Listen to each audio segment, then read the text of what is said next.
Looking back, I should have seen the patterns long ago. My husband Greg always seemed to get the short end of the stick when it came to his mother Irene. From the moment I joined their family, it was clear that his older brother Stephen was her golden child. Greg, on the other hand, was treated like an afterthought.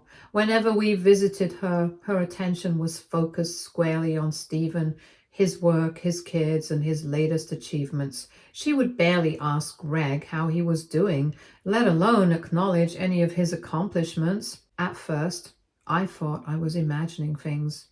Maybe it was just her way, I told myself. Some parents were more expressive than others. Whenever I brought it up with Greg, he would brush it off, telling me I was reading too much into it. That's just how mom is, he'd say. Not everyone wears their heart on their sleeve. But it wasn't just small things, it was big things too, like when Greg got a promotion at work and we excitedly told Irene about it during Sunday lunch. She nodded, muttering something about how Stephen had just landed a big client, completely eclipsing Greg's news. I saw the flicker of hurt in his eyes, but he quickly masked it, steering the conversation elsewhere. It was as if he'd learned long ago not to expect validation from her. Still, Greg never complained. He kept showing up and kept trying to earn her approval in ways I couldn't understand. And maybe that's why it hurt me so much. He deserved better. Things came to a head when Irene announced she was selling her family estate. The place was massive, practically a landmark in the town where Greg and Stephen grew up. She told us it was time to downsize and that the money would be split between the two brothers. Greg, ever the optimist, assumed the division would be fair. I wasn't so sure. As the months passed, Irene grew more vague about her plans. When Greg tried to ask her about the sale, she would brush him off, saying she wasn't ready to talk about it yet. Meanwhile, Stephen, who had fallen on hard times financially, began dropping hints about how much he could use some extra help. I could feel the storm brewing, but Greg refused to see it. By the time the estate was sold, Greg and I weren't even informed until after the fact. Irene casually mentioned over dinner one night that most of the money, 90% to be exact, was given to Stephen. Greg sat there stunned as she told him he'd have to work harder to make his own way. She said it with a laugh as if it were some light-hearted joke. Greg's face fell, but he didn't argue. Instead, he looked at me almost as if he were apologizing for her. My blood boiled. This wasn't just favoritism, it was blatant disrespect. I tried to catch my breath, trying to decide whether to speak up or let it go. I was tired of watching Greg be treated like he didn't matter, and I wasn't going to stand by anymore. The drive home that night was heavy with unspoken words. Greg's hands gripped the steering wheel tightly, his knuckles turning white. I knew he was upset, but true to form, he wouldn't say it. He rarely let himself feel angry when it came to his mother. For him, Irene's dismissiveness was something he'd long accepted, a fact of life he'd learned to live with. But for me, this was the final straw. Once we got home, I couldn't hold it in any longer. I told Greg how unfair the whole situation was, how his mother constantly overlooked him, and now she had taken it to an entirely new level. He sighed and told me it wasn't worth getting worked up over. Stephen had always been her favorite, and he didn't expect that to change. He said he wasn't going to start a fight over money. It wouldn't solve anything. But it wasn't just about the money. This was about respect, about the years Greg had spent trying to prove himself to a mother who refused to see him for who he was. I asked him why he let her treat him like this, why he never stood up for himself. He said it was easier to let things go than to confront her. Easier for him, maybe, not for me. Over the next few weeks, I couldn't let it go. I replayed the dinner conversation in my head, hearing her laugh as she told Greg to work harder. I saw the way his shoulders slumped when she said it, the way he stayed silent even though I knew he was hurting. And every time I brought it up, Greg would wave me off, saying he didn't want to stir the pot. But the pot was already boiling over. Stephen, smug by his newfound wealth, became even more insufferable. He started throwing digs at Greg during family gatherings, bragging about his financial stability and implying that Greg wasn't doing enough. Irene never stepped in to stop him. If anything, she encouraged it, laughing along as if it were all in good fun. One afternoon, after yet another tension-filled visit with his family, I told Greg that I couldn't keep quiet anymore. He told me to let it go, saying it wasn't worth ruining relationships over. But I told him this wasn't about ruining relationships. It was about demanding the respect he deserved. Greg looked at me, torn. He said he appreciated my support, but asked me not to make things worse. He said it wasn't my fight to fight, but it felt like it was. If Greg couldn't stand up for himself, then maybe I had to stand up for him. Update 1. The opportunity came a couple of weeks later during a family gathering at Irene's house. It was one of those big dinners where everyone pretended to be one big happy family, even though tension simmered beneath the surface. Stephen was in full peacock mode, bragging about the investment opportunities he was pursuing with the money Irene had given him. Greg sat quietly, picking at his plate while Irene hung on Stephen's every word. It was the same old script, but this time I couldn't sit through it. When Stephen made yet another comment about how some people, clearly referring to Greg, needed to work harder to get ahead, I couldn't hold back. I asked him if he really thought it was fair to take the lion's share of their mother's money while Greg, who had always worked hard and never asked for anything, got nothing. The room went silent. Irene's smile faltered for a moment, but then she told me it wasn't my place to question how she divided her assets. She said Stephen needed the money more than Greg did, and as a mother, it was her job to support her children as she saw fit. I told her that supporting one child didn't mean neglecting the other. I told her how much Greg had sacrificed over the years and how he had always been there for her, even when Stephen wasn't. I told her that by constantly putting Stephen first, she was pushing Greg away, whether she realized it or not. Irene's face turned red. She said she didn't appreciate me lecturing her about how to parent. She said Greg was a grown man and could speak for himself if he had a problem. I glanced at Greg, hoping he would say something, but he just looked down at his plate. I could see the conflict in his eyes. He didn't want to upset his mother. I was getting angrier. Stephen, of course, couldn't resist chiming in. He told me that I was making a big deal out of nothing and that Greg didn't need a babysitter to fight his battles. I told him that this wasn't about babysitting. It was about basic common sense, which he lacked. Things escalated quickly. Irene accused me of stirring up trouble, and Stephen called me overly sensitive. I told Irene that she needed to take a hard look at how she treated her sons because her blatant favoritism was driving a wedge through the family. Greg finally spoke up, telling everyone to calm down. He said he appreciated my support but asked me to drop it. He said this wasn't the time or place to hash things out. Irene looked at Greg, her expression softening. She told him she loved him and that she didn't mean to make him feel unappreciated. But then, in the same breath, she said that Stephen had simply needed her help more and that Greg should be proud of his independence. I shook my head, realizing she still didn't get it.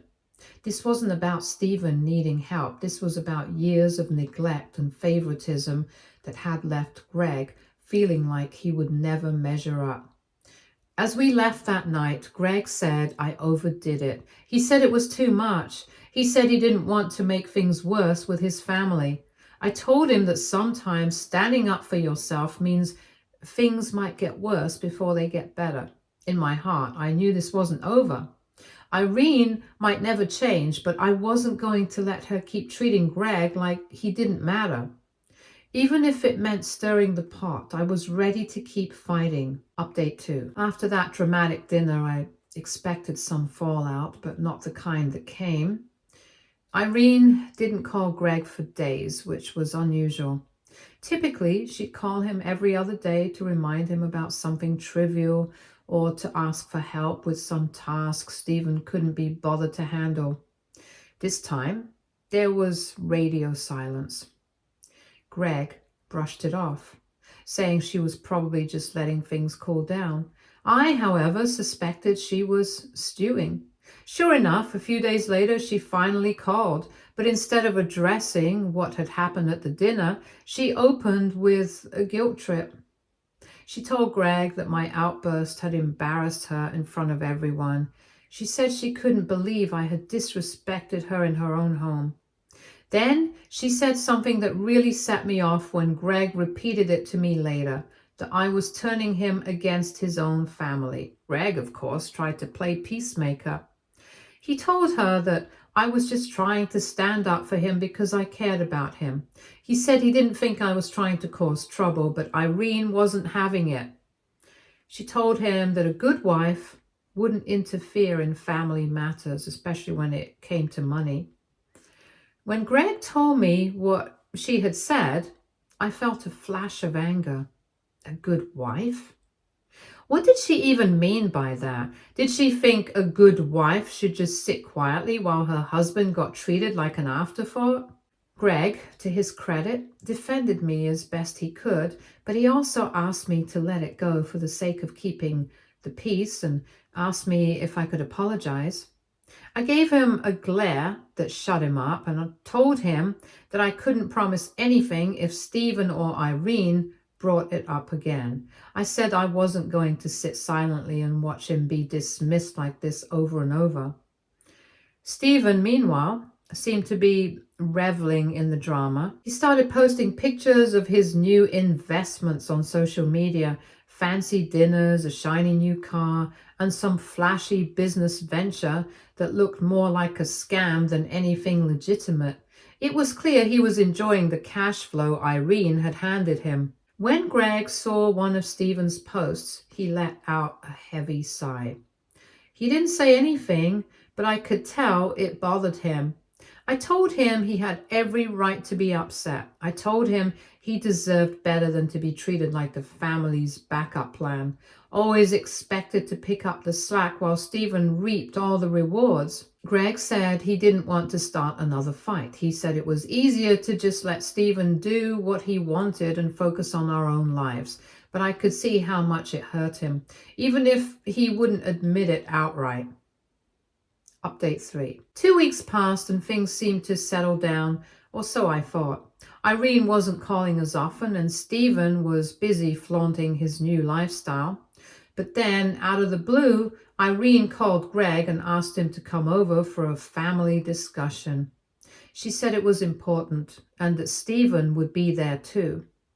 Greg hesitated, but ultimately agreed to go. He asked me to come along, but I wasn't sure if I wanted to face Irene again so soon. Still, I knew Greg would need someone in his corner, so I went. When we arrived, Stephen was already there, lounging on the couch like he owned the place. Irene greeted us stiffly, barely looking at me as she ushered us into the living room. She wasted no time getting to the point. She said she wanted to talk about moving forward as a family. She said the tension between us wasn't healthy and that we needed to find a way to move past it.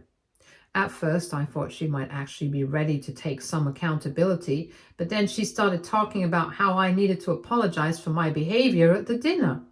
She said I had disrespected her and undermined her decisions, and that if I wanted to be part of the family, I needed to make amends.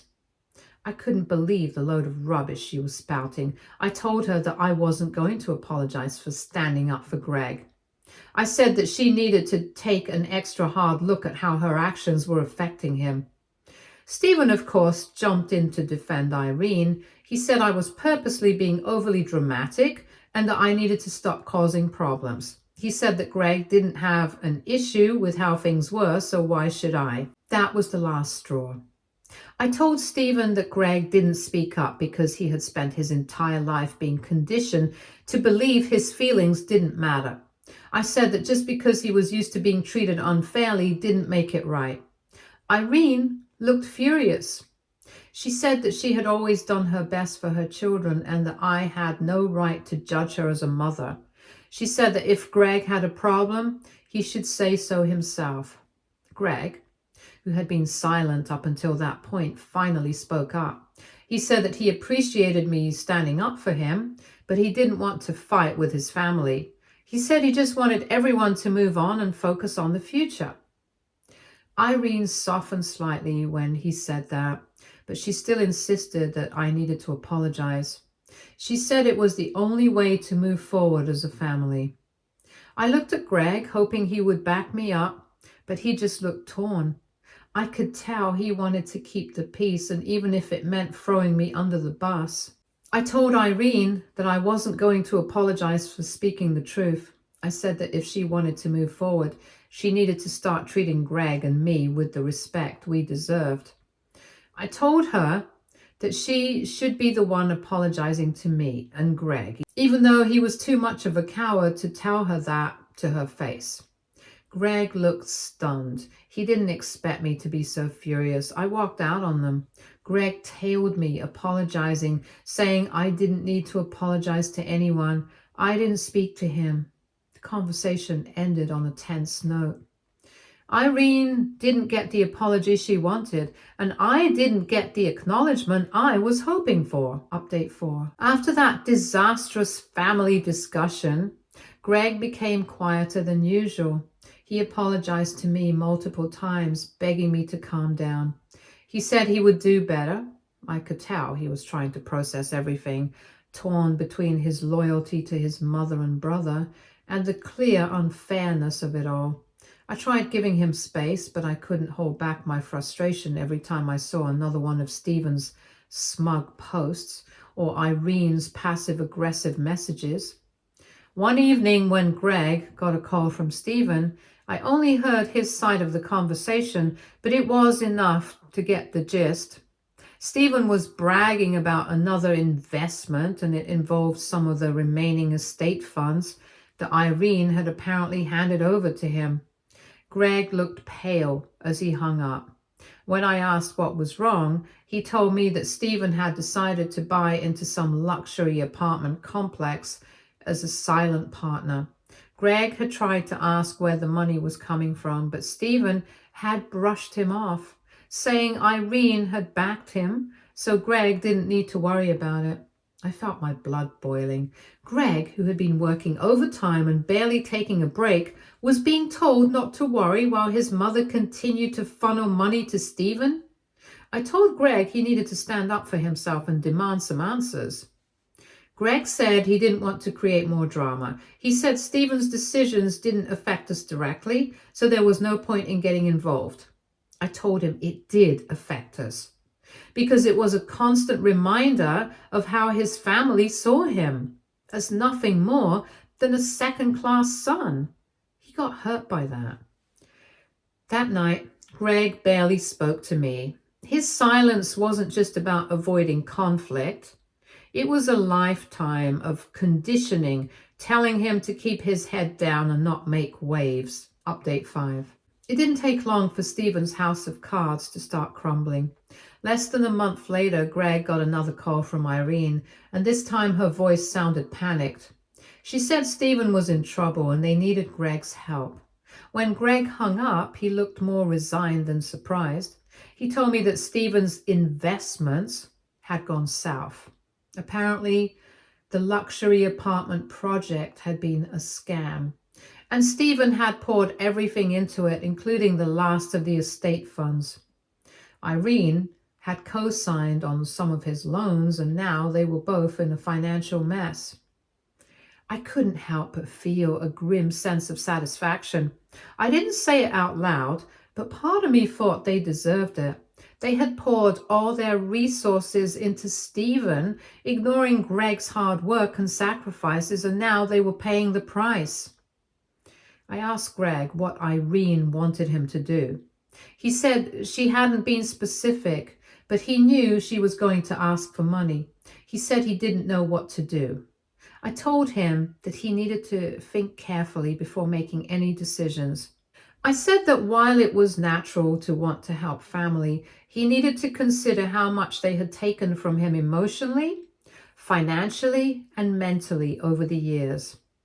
He needed to consider me. Greg nodded, but he was conflicted. He said that despite everything, he couldn't just abandon his mother. I told him that helping someone didn't mean letting them take advantage of you. The next day, Irene called again. This time, I could hear her raised voice from across the room. She was pleading with Greg, saying she didn't know what to do and that Stephen was her son too. She said she had always believed Greg would step up when it mattered most, just like he always had. Greg told her that he needed to think about it, but she kept pressing. She said that if Greg didn't help, they might lose the house. She said that as a family, they needed to stick together in hard times. When Greg hung up, he looked completely drained. He said he hated being put in this position, but he didn't see a way out. I told him that Irene and Stephen were relying on his sense of responsibility because they knew they could manipulate him. I drilled into his head all the times they had dismissed him, belittled him, and put Stephen first. I told him that he needed to stand up for himself, not just for his sake, but for ours too. Greg said he wasn't sure if he could. He said it felt wrong to turn his back on his family even after everything they had done. I told him that setting boundaries wasn't the same as abandoning them. I said that he could care about them without sacrificing his own well-being. I told him that if he kept letting them take advantage of him, they would never learn to take responsibility for their actions. Greg didn't say anything for a long time. He only said he needed time to think. That evening, Irene called me. She said she wanted to explain her side. She said that she had only given Stephen the money because she believed he had the potential to turn it into something great. She said she had always hoped Greg would understand that Stephen needed more help than he did. I told her that Greg had always needed her support too, but she had been too focused on Stephen to see it. I told her that it wasn't fair to expect Greg to clean up their messes just because he was the reliable one. Irene said she didn't know what else to do. She said she was desperate and that Stephen had promised he would make things right. But now he was avoiding her calls. She said she felt like she had no one else to turn to. I told her that was fantastic and that now she could finally see the results of the choices she had made. I yelled at her that expecting Greg to fix everything wasn't the answer and it wasn't fair to put that burden on him. Irene didn't respond for a moment, and when she did, her voice was shaky. She said she never wanted things to turn out this way. She said she had always believed she was doing what was best for her family, but now she wasn't so sure. I told her that it wasn't too late to start treating Greg with the respect he deserved, but she shouldn't expect any money. I said that if she truly wanted to make things right, she needed to stop taking him for granted and start taking responsibility for her own actions. I hoped Irene had finally gotten the message, but I knew it would take more than one conversation to undo years of favoritism and entitlement. Greg and I talked late into the night. He said he wasn't sure what he was going to do, but he thanked me for standing by him. He said he appreciated my honesty, even when it was hard to hear. I told him that I wasn't going to stop fighting for him, even if it made things uncomfortable. I told him to get used to it. Update 6. It wasn't long before Irene and Stephen's financial situation spiraled further out of control. The calls became more frequent, each one carrying a new wave of desperation. At first, Greg tried to ignore them, hoping that distancing himself would help him see things more clearly, but Irene wasn't giving up easily. One evening, Greg finally decided to answer. Irene wasted no time laying out her situation. She said Stephen had disappeared and she wasn't able to contact him for days now. She said she was at her wit's end and didn't know how she was going to manage. Greg listened quietly. He was exhausted. Irene told him she knew he had every right to be upset, but begged him not to abandon her now. She said that Stephen was still her son, no matter what he had done, and that as a family they had to stick together, and that Stephen would come around, but till then she needed his help. He hung up on her, and when I asked what he was thinking, he said he didn't know how much more he could take. He said he felt like every time he started to move forward, his family found a way to drag him back. I told him that he needed to set boundaries, even if it was uncomfortable. I reminded him that Irene and Stephen had made their choices and it had nothing to do with him anymore. Greg nodded. A few days later, Irene showed up at our door. She said she needed to talk to Greg face to face. She told him that she realized she had made mistakes, but she was desperate. She said she was scared of losing everything and didn't know where else to turn. Greg told her that he understood she was struggling, but he couldn't keep putting his life on hold to bail her out. He said that he had spent years trying to prove himself to her, and it had taken him this long to realize that he didn't need her approval to be happy. He said he was happy with me and he wanted to provide me with a good life, and he wasn't ready to sacrifice our life to get into her and Stephen's mess. I was proud of him. He had finally said no. Irene started crying, saying she never meant to make Greg feel that way. She said she thought that she was doing what was best for the family, but now she could see how much it had hurt him. She begged him to forgive her and to give her another chance to make things right. Greg told her that forgiveness wasn't the issue. He said he had already forgiven her, but that didn't mean he was going to let her take advantage of him anymore. He told her he loved her, but he needed to prioritize his own well-being for once. Update 7. I thought that conversation might have been the end of it, but a week later, Irene called again, and this time her tone was different. She sounded more resigned, almost defeated. She told Greg that the situation was worse than she had let on. She said the house was on the verge of foreclosure, and if they didn't come up with a solution soon, she would have nowhere to go. Greg was quiet for a moment before asking her how much she needed. And when she told him the amount, his face fell. He told her that we didn't have that kind of money, and even if we did, it wouldn't solve the root of the problem. Irene didn't take that well. She said she couldn't believe Greg was turning his back on her after everything she had done for him. She said she had always believed he was the dependable one, the one she could count on when things got tough.